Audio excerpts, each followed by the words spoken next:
Hello children, Jai Hind to all. Welcome you all to another section of our chemistry class. I hope you all have studied previous chapters and many students have submitted their notes through WhatsApp. We are very happy with that. Those who have not submitted till now, please do it as early as possible. Today we are going to start another chapter in chemistry. The topics to be covered in this chapter are Introduction, Physical and Chemical Properties of Metals and Non-Metals and their uses. You know what are metals and non-metals? When you look around your house, you can see various articles made up of various things. Certain things are made up of metals. Certain other things are made up of non-metals.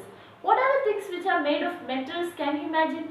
An iron nail, the tawa you are using in the kitchen. All these are made of metals. The iron box you are using, these are made up of metals. Not only this, the wiring, we are using copper for wiring purposes. That is also a metal. We are using aluminium as vessels. That is also metal. So, when you go around your home and see various things in your home, you can see that many things are made up of metals, whereas many other things are made up of non-metals. What are the examples for non-metals? Wood is an example, plastic is an example, coal, etc. are examples of non-metals.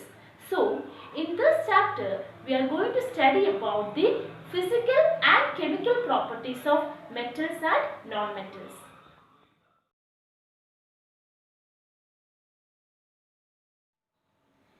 The first physical property of metals is metals are malleable. What do you mean by malleable? Malleability means metals can be beaten into thin sheets. Metals can be beaten into thin sheets. This property is called malleability. We have various applications of this. You might have seen chocolates covered with silver foils or aluminium foils. And when you buy some packed food items, it will be now covered in aluminium foils.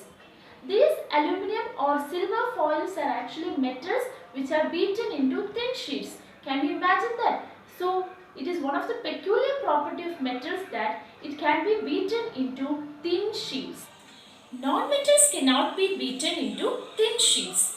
It will either break up. So, it cannot be beaten into thin sheet. That is the first difference between metals and non-metals. Metals are malleable whereas non-metals are non-malleable.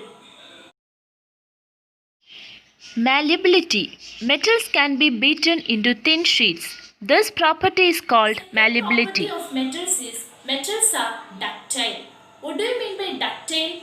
Metals can be drawn into thin wires. Metals can be drawn into thin wires. We are all using gold, silver ornaments. All these ornaments are actually gold. Is made of a metal called gold. Gold, silver, copper, all these are metals. So you know gold can be drawn into very thin wires. Similarly, we are using copper wires for wiring purposes. This copper is a metal which is drawn into very thin wire. Silver can also be drawn into thin wires. Like this, metals can be drawn into thin wires. That property is called ductility. So, metals can be drawn into thin wires and that property is called ductility. Ductility. Metals can be drawn into thin wires. That property is called ductility. Why we are using gold and silver for making ornaments? Because they have a shining appearance. So that is the peculiar property of metals. Metals have very shining appearance. Especially gold, silver, etc. They have shining appearance. Even we take a fresh piece of iron or a freshly cut piece of iron, we can see that the surface of that iron piece will be shining. Isn't it? So, a fresh piece of metal will always have a shining appearance and that property is called lustrous. So, metals are lustrous in nature, they have a shining appearance. Whereas non-metals do not have a shining appearance. You can see a piece of wood. It will not be having shining appearance. So, non-metals are non-lustrous whereas metals are lustrous. Metals have shining appearance. This property is called lustrous. Metals are good conductors of heat and electricity. That is why we are using copper wires for wiring purposes, as they are good conductors of electricity. Silver, gold and other metals are also good conductors of heat and electricity. Whereas non-metals are bad conductors of heat and electricity.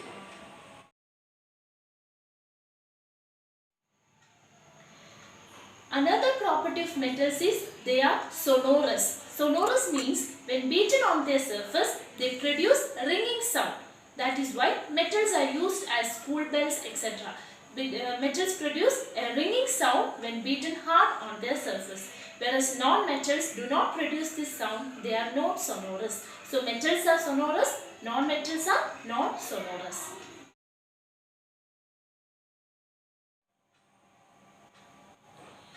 Generally, the nature of metal is very hard. You know that a piece of iron is very hard. We cannot bend it, isn't it?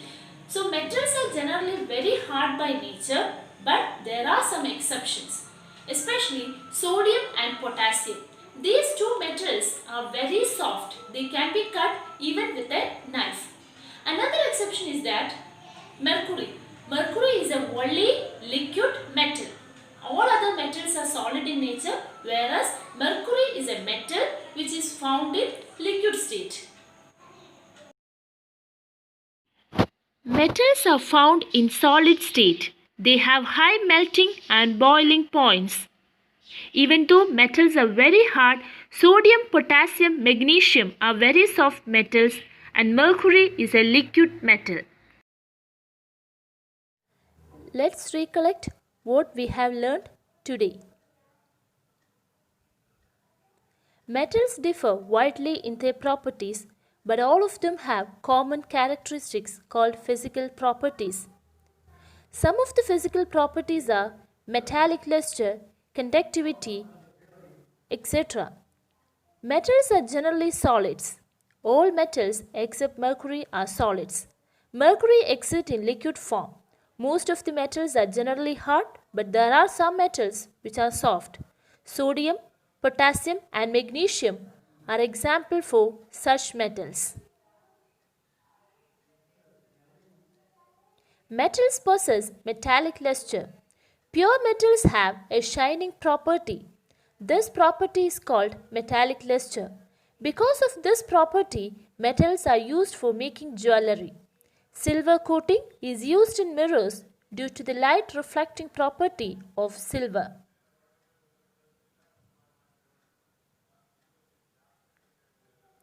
Metals are malleable, that is, they can be hammered into thin sheets without breaking. Metals are ductile. Metals can be drawn into thin wires. This is called ductility. Metals are good conductors of heat and electricity. Metals like copper, aluminum, etc. are good conductors of heat and electricity. Hence, they are used to make wires, cooking pans, etc. Metals are sonorous. They produce sound when struck. Metals have high melting and boiling point. Iron melts at 1535 degrees Celsius. Melting point of copper is 1083 degrees Celsius. That is very high. Metals have high density. Density varies from metal to metal. Metals like gold, silver, iron, etc. have high density. Metals like sodium, potassium, etc. have low density. Lithium is the lightest metal with very small density. I hope you all have understood today's section. Read the textbook and do all the questions. Thank you.